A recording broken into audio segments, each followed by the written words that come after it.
Alors pourquoi est-il si dur de méditer?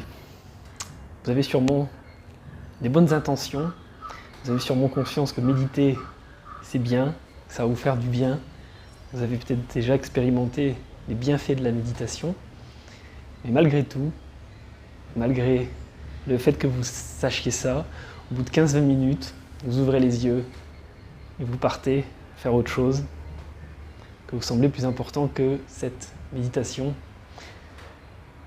pour laquelle vous savez pourtant à la base que ça va être bon pour vous. Pourquoi c'est si dur de méditer? Ça demande un vrai effort de méditer. Une des raisons, c'est que nous sommes en permanence confrontés au monde extérieur et très peu à notre monde intérieur. Donc, observer ce qui se passe à l'intérieur, être face à nous-mêmes, face à cet écran noir, fermer les yeux avec toutes ces pensées qui arrivent, cette to-do list qui arrive, eh bien ça peut faire peur, ça peut secouer, surtout au début quand on commence, ça peut être un peu challengeant. On peut avoir ces pensées qui arrivent de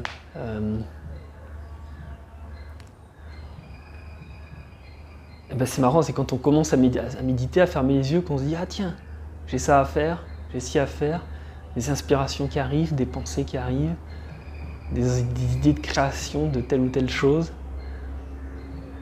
et des idées de manger.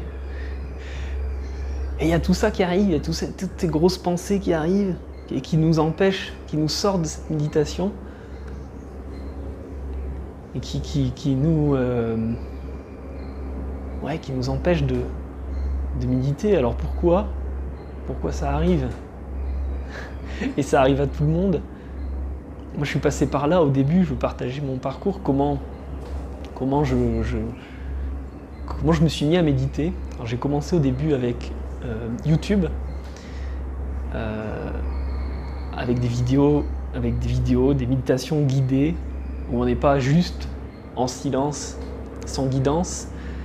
Avec YouTube, il y a beaucoup de méditations guidées, où on peut être accompagné, on n'est pas juste face à soi-même, donc ça peut faire un peu moins peur en commençant.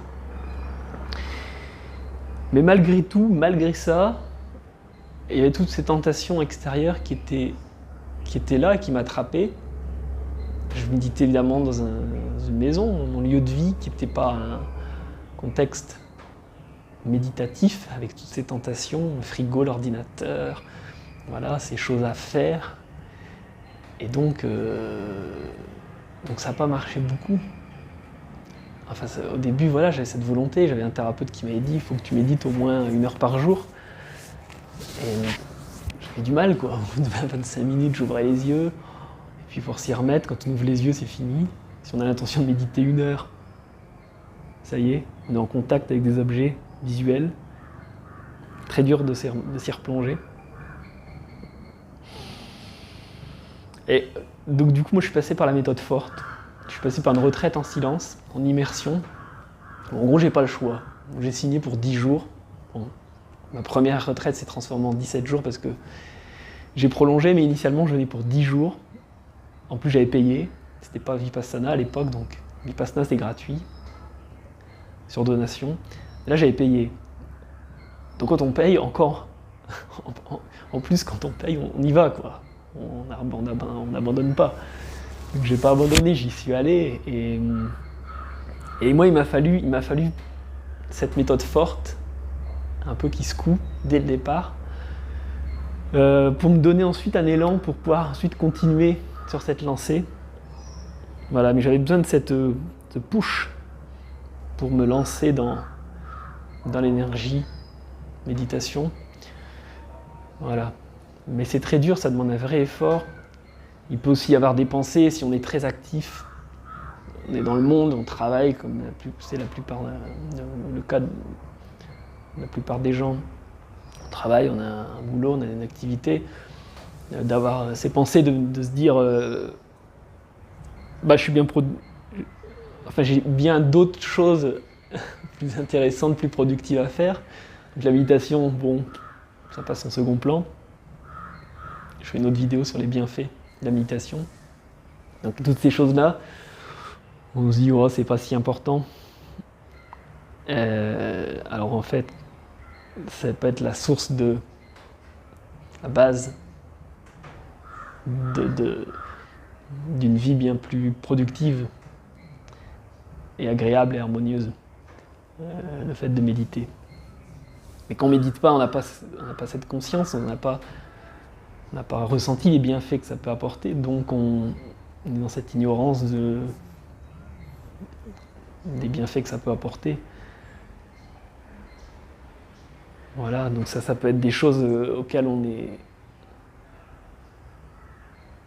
est confronté. J'ai beaucoup de chance de m'offrir ici ce temps où je suis dans un monastère, où j'ai pas toute cette to-do list qui m'arrive une fois que j'ai les yeux fermés, de me dire, ah, je dois faire ça, et j'ai ça qui est en retard, et j'ai ci, et truc, et je dois aller faire des courses, j'ai ma maison qui est sale, et il faut que je rencontre telle personne, enfin. Donc j'ai très peu de choses à faire qui sont très urgentes, ou que je classe comme urgentes. Donc j'ai pas mon esprit qui est très agité quand je médite. Ça, c'est une grande chance, parce que c'est un gros frein quand on veut vraiment méditer, en tout cas au début.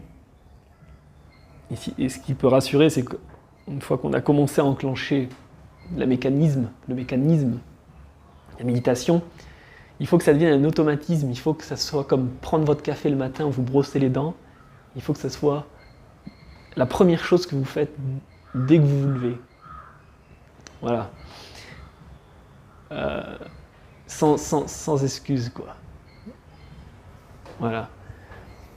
Et quand ça devient un automatisme, au début c'est dur, il faut que ça devienne un automatisme.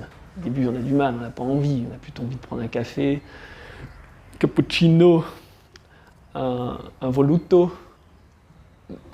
Voilà, on préfère faire ça, ces choses-là qui sont plus agréables. On est d'accord. Mais le côté agréable et la saveur agréable que la méditation va offrir va être bien plus forte que ce café du matin. Et sur la longueur et sur la durée. Voilà.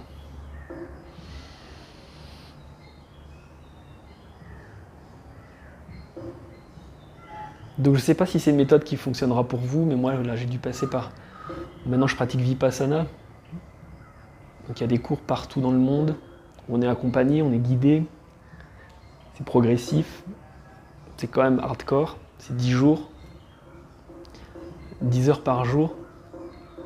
C'est pas forcément fait pour tout le monde parce qu'on est vraiment avec soi-même. Il n'y a pas de petite musique de petit oiseau derrière ou quelqu'un qui raconte une histoire. On va dans un étang.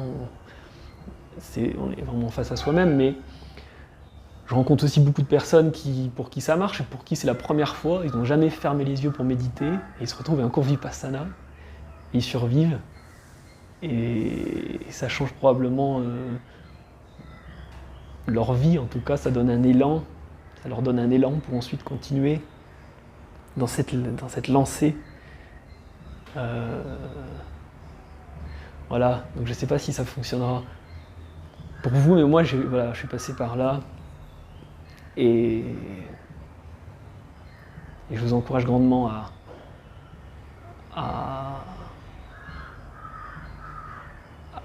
faire de cette pratique, de la méditation, une routine quotidienne, une priorité. Une priorité le matin, en tout cas, avant de commencer votre journée, qui va donner une toute autre saveur, une tout autre dynamisme, une toute autre énergie à cette journée. Voilà. À très bientôt.